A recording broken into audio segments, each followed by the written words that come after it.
What you're about to hear represents the single most consequential geopolitical announcement in the history of the modern Middle East, and Western strategists are only beginning to comprehend what just happened. In the span of 72 hours, developments occurred that fundamentally alter the balance of power in the region that controls 30% of the world's oil supply, and every capital from Washington to Tel Aviv is in emergency session trying to formulate a response that does not yet exist. China just announced the establishment of a permanent naval facility in the Persian Gulf. Not a port visit arrangement, not a logistics agreement, a permanent military installation with berthing capacity for aircraft carriers, submarine support infrastructure, and integrated air defense systems. The location is Chabahar, Iran. The timeline for operational capability is 18 months, and the strategic implications represent nothing less than the terminal phase of American hegemony in the Middle East. I am going to take you inside every dimension of this development. How did China negotiate this agreement without triggering Western interdiction or meaningful diplomatic pressure? What does a permanent Chinese naval presence in the Persian Gulf mean for the petrodollar system that has underwritten American global power for 50 years? And what does the world look like when the United States no longer controls the sea lanes through which 1/5 of global oil supplies flow? There are no comfortable answers in this analysis, but the truth, however destabilizing, is the only thing worth examining. 4 questions will structure everything that follows, and by the end of this presentation, you will understand why the strategic architecture of the Middle East just collapsed in a way that has no precedent in the post-Cold War era and no established playbook for American response. Let me be clear about what this announcement actually means in concrete terms, because the technical specifications matter enormously for understanding the strategic weight of this development. The Chabahar Naval Facility represents a $15 billion infrastructure investment spanning 270 acres of developed port territory. The agreement grants China a 99-year lease with full operational sovereignty over the designated military zones. Construction timelines indicate first phase operational capability within 18 months, with full infrastructure completion projected for 48 months. The facility specifications reveal the strategic intent: 4 deep-water berths capable of accommodating Type 003 aircraft carriers with electromagnetic catapult systems, submarine maintenance facilities designed for both conventional and nuclear-powered vessels, integrated air defense incorporating HQ-9B long-range surface-to-air missile batteries with engagement ranges exceeding 200 kilometers, hardened fuel storage with capacity for 1.2 million barrels, ammunition bunkers built to withstand precision-guided munitions, communication arrays providing encrypted satellite links to Chinese Southern Theater Command. This is not a symbolic presence. This is not a peacetime logistics arrangement that evaporates when tensions rise. This is permanent power projection infrastructure designed to survive American attempts at interdiction and continue operating through sustained conflict scenarios. The strategic geography makes the positioning even more significant. Chabahar sits 300 kilometers east of the Strait of Hormuz, the choke point through which 21 million barrels of oil transit daily. From this location, Chinese naval forces can influence traffic through the strait without technically operating within its waters, providing plausible deniability while maintaining operational effect. The facility provides China its first permanent military presence west of Malacca, extending the range of the People's Liberation Army Navy by 4,000 kilometers, beyond any previous sustained deployment capability. Here's what you need to understand about the diplomatic sequencing that made this possible. This agreement was not negotiated in isolation. This represents the culmination of a 15-year strategic framework that Western analysts consistently dismissed as economically motivated rather than militarily significant. The foundation was the China-Iran Comprehensive Strategic Partnership signed in March 2021, a $400 billion 25-year agreement that Western media covered primarily as an energy deal. The actual text, which few American analysts apparently read in detail, included explicit provisions for defense cooperation, joint military exercises, and infrastructure development in strategically significant locations. Chabahar was mentioned by name in annexes that received almost no Western media attention. China spent 3 years building the economic dependencies that made Iranian acceptance of permanent Chinese military presence not just acceptable, but economically necessary. Chinese investment in Iranian oil infrastructure now exceeds $120 billion. Chinese firms control 43% of Iranian oil exports through long-term purchase agreements denominated in yuan. Chinese construction companies rebuilt critical Iranian ports after decades of sanctions-induced deterioration. Iran's economic survival is now structurally dependent on Chinese financial flows that can be restricted or expanded based on strategic cooperation levels. This is how great powers actually operate. The economic integration was never primarily about profit margins. It was about creating structural conditions where the target nation's elite interests align with your strategic objectives. Iran's political leadership now understands that their economic stability, their ability to maintain domestic spending programs, their capacity to fund regional proxy networks all depend on continued Chinese satisfaction with the relationship. The United States had 15 years to recognize this pattern and formulate a response. Instead, American strategy consisted of sanctions that pushed Iran deeper into Chinese economic orbit while providing no alternative framework. Washington operated on the assumption that economic pressure would eventually produce regime change or capitulation, never considering that it might produce permanent strategic realignment with America's primary great power competitor. Game theory explains this outcome with brutal clarity. Iran's choice set was either maintain resistance to American pressure while accepting permanent economic stagnation, or accept Chinese partnership that provides economic development in exchange for strategic accommodation. The Iranian leadership, facing domestic unrest driven partly by economic conditions, rationally chose the option that offered material improvement while maintaining resistance to American demands. Now let me explain why this development represents an extinction-level event for American strategic positioning in the Middle East, and why the timeline of American decline in the region is measured in months, not years. American power in the Middle East rests on three structural pillars. First, the ability to guarantee freedom of navigation for oil exports, which provides leverage over both oil-producing and oil-consuming nations. Second, the implicit promise that alignment with America provides security guarantees that no regional power can challenge. Third, the petrodollar system, where oil transactions denominated in dollars create permanent demand for American currency and allow deficit spending without inflation consequences. The Chinese naval facility undermines all three pillars simultaneously. Consider the freedom of navigation guarantee. For 70 years, the U.S. Fifth Fleet, based in Bahrain, has maintained overwhelming naval superiority in the Persian Gulf. That superiority allowed Washington to credibly promise oil consumers that American naval power would keep supplies flowing regardless of regional conflicts. That promise justified security partnerships, weapons purchases, and political alignments that favored American interests. Chinese permanent presence in Chabahar means the Fifth Fleet no longer enjoys uncontested control. In any crisis scenario involving Iran, Chinese warships can now operate from hardened facilities with secure supply lines, air defense coverage, and strategic depth. American attempts to blockade Iranian oil exports now risk direct military confrontation, with Chinese forces operating from permanent installations rather than expeditionary deployments that can be waiting out.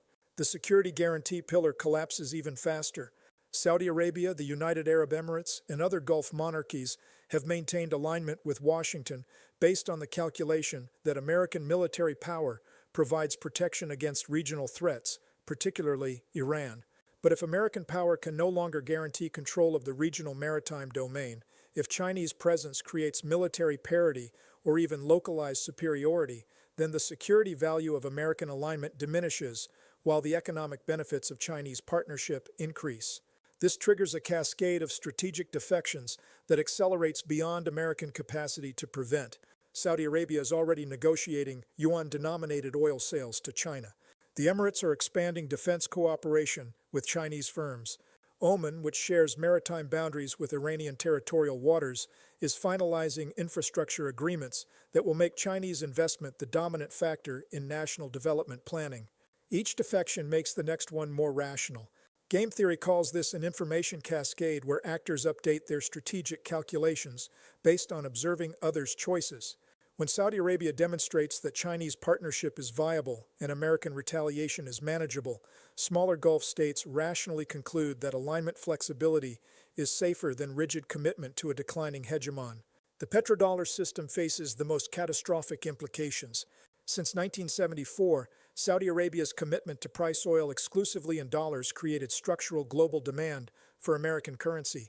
Oil-importing nations needed dollar reserves to purchase energy, which meant they needed to export goods to America or attract American investment to earn those dollars. This system allowed the United States to run permanent trade deficits while maintaining currency stability because global oil demand created corresponding dollar demand. Chinese naval presence in the Persian Gulf combined with expanding yuan-denominated energy trade destroys the coercive mechanism that maintained petrodollar dominance. Previously, nations considering non-dollar oil transactions faced implicit threat that American naval power could interdict their energy supplies. Chinese permanent military infrastructure means that threat is no longer credible for nations operating under Chinese security umbrella. The mathematics of this transition are straightforward and devastating. Current global oil trade is approximately 100 million barrels per day. At $100 per barrel, that is $10 billion in daily transactions. If 30% shifts from dollar to yuan denomination over 36 months, that represents $1 trillion in reduced annual dollar demand. U.S. Treasury securities held as reserves for oil purchases become unnecessary. Dollar depreciation accelerates. American import costs increase. Inflation becomes structural rather than cyclical. But understanding the mechanics is only part of the analysis. We need to examine why this pattern keeps repeating throughout history, why empires consistently fail to recognize when regional control is slipping beyond retrieval, and why the United States is following a script written thousands of years ago. Let me take you through the historical pattern because what is happening now is not novel. It is the same dynamic that destroyed every previous empire that attempted to maintain permanent control over Persia and the trade routes it commands. Alexander the Great conquered Persia in 330 BCE with the most advanced military force of the ancient world. Macedonian phalanx tactics were unstoppable in open battle. Greek siege technology could reduce any fortification. Alexander's logistical system allowed sustained campaigns across thousands of miles. He defeated every Persian army, occupied every major city, and declared himself king of Asia. His empire collapsed within 3 years of his death. The territories fragmented. The Persians reasserted control. Alexander's military supremacy produced no lasting strategic transformation. Why? Because military superiority is insufficient for permanent control of civilizational spaces with their own coherent identity, established trade networks, and geographic advantages that favor defense over occupation. Alexander could defeat Persian armies, but he could not garrison every city, control every trade route, or prevent the gradual reassertion of local power once his personal authority was removed. Rome fought Persia for 3 centuries in conflicts that consumed enormous resources and produced no decisive outcome. Roman legions could win individual battles. Roman engineering could build roads and fortifications across hostile territory. Roman gold could purchase local collaborators. But Rome never conquered Persia, never controlled the trade routes permanently, and ultimately fell while Persian civilization continued. The Mongols conquered Persia in the 13th century with military technology and tactical doctrine that made them unstoppable in open warfare. They killed millions. They destroyed cities. They established garrisons across the region. Within 2 generations, the Mongol rulers had become Persian in culture, language, and strategic orientation. The conquerors were absorbed by the conquered. The Soviet Union occupied northern Iran from 1941 to 1946, installing a puppet government and preparing for permanent annexation. American pressure forced withdrawal, but the deeper lesson is that even at the height of Soviet power, permanent control proved impossible to maintain against sustained local resistance supported by rival great powers willing to provide resources and diplomatic backing. The pattern is consistent across 2,300 years of recorded history.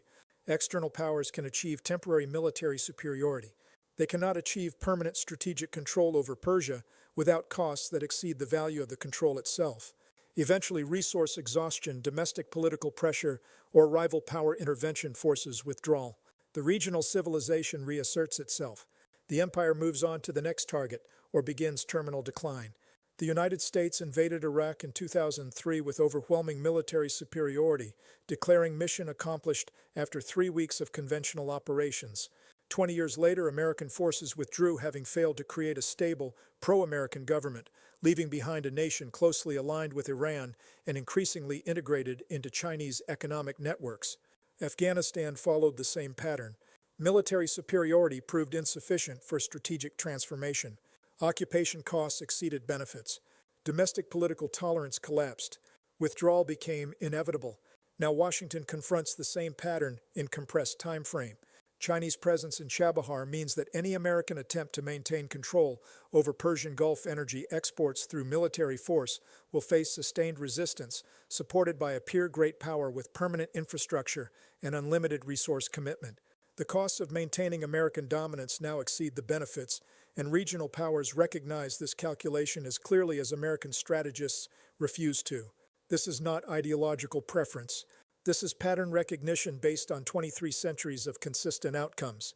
Empires that attempt permanent control over this region exhaust themselves and collapse while the region continues. America is not exempt from this pattern through technological superiority or ideological righteousness. The structural forces are identical.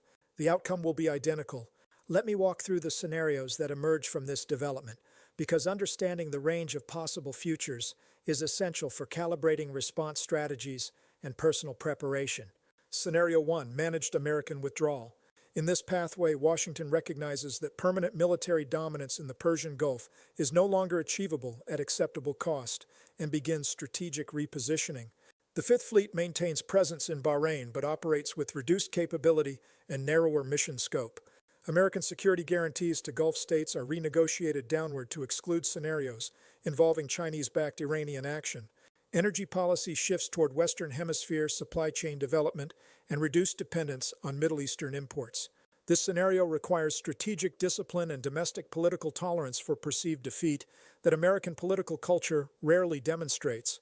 The probability is approximately 15%, concentrated in futures where economic crisis forces rapid military spending reduction or where catastrophic military engagement elsewhere demands resource reallocation. Scenario 2. Escalatory confrontation. Washington interprets the Chinese facility as unacceptable challenge requiring forceful response. Options might include naval harassment of Chinese vessels approaching Chabahar, cyber attacks against facility infrastructure, support for Iranian opposition groups to destabilize the host government, or expanded weapons deliveries to regional actors willing to conduct proxy operations.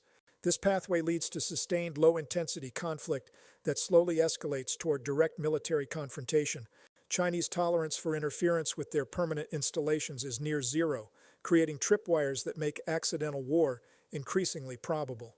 This scenario probability is approximately 40%, highest in futures where American domestic politics reward confrontational posturing and punish accommodation. Scenario 3. Accelerated regional realignment. Gulf states interpret Chinese permanent presence as evidence that American dominance is ending and rapidly expand their own partnerships with Beijing. Saudi Arabia formalizes yuan oil sales, signs defense cooperation agreements with Chinese firms, and allows Chinese military logistics access to Saudi ports. The UAE follows similar trajectory. Within 36 months, the Persian Gulf functions as a Chinese sphere of influence with American presence reduced to token, symbolic installations. This scenario requires no American consent and faces minimal American capacity for prevention. Regional actors make sovereign choices based on their assessment of shifting power dynamics. The probability is approximately 65%, representing the most likely pathway based on current trajectory and historical pattern. Scenario 4. Economic cascade and dollar crisis. The combination of reduced petrodollar demand, accelerating de-dollarization in other regions observing Gulf developments, and loss of confidence in American security guarantees triggers rapid dollar depreciation. Treasury yields spike as foreign reserve holders reduce positions. Import costs increase sharply. Inflation becomes structural. Federal deficit financing becomes prohibitively expensive. American economic model based on consumption funded by foreign capital inflows breaks down. This scenario can occur independently or in combination with scenarios 2 and 3. The probability is approximately 50% within the 36-month time frame, increasing to 75% within 60 months if regional realignment continues.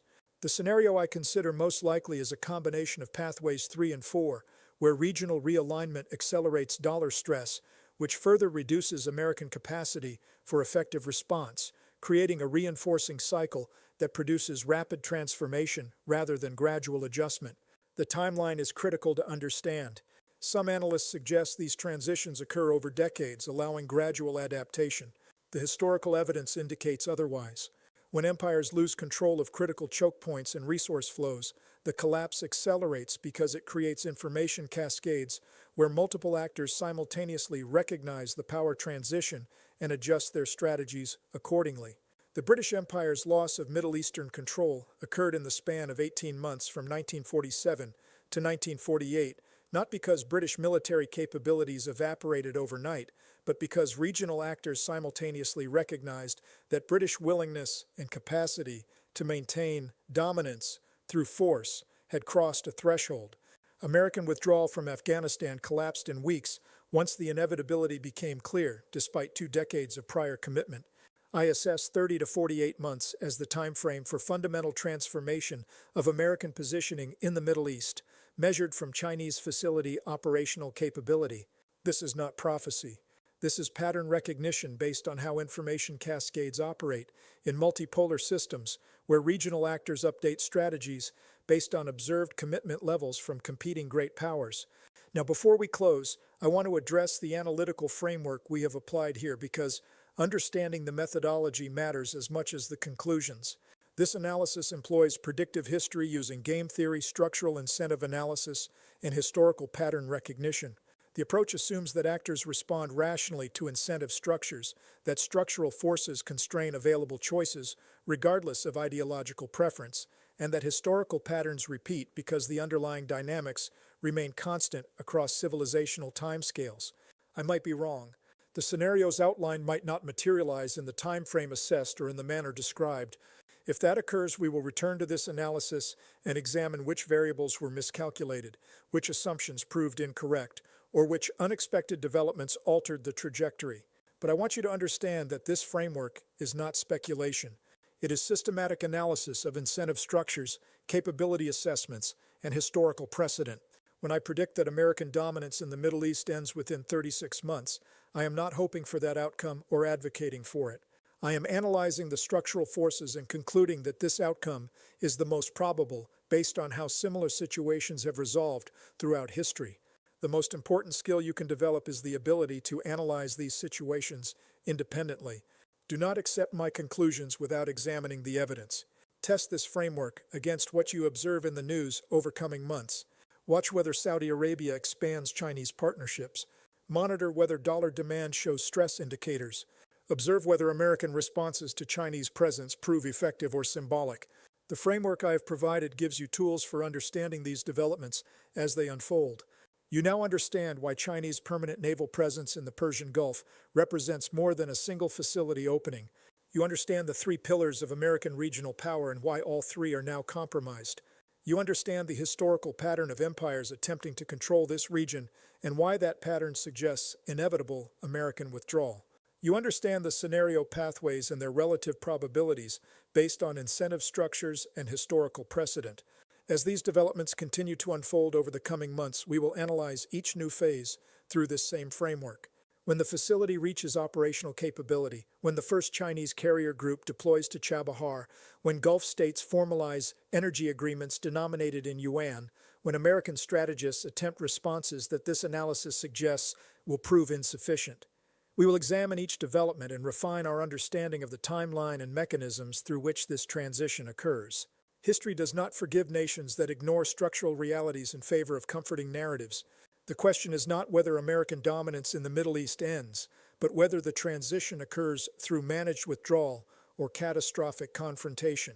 The next 36 months will provide the answer, and that answer will determine the trajectory of global power for the remainder of this century.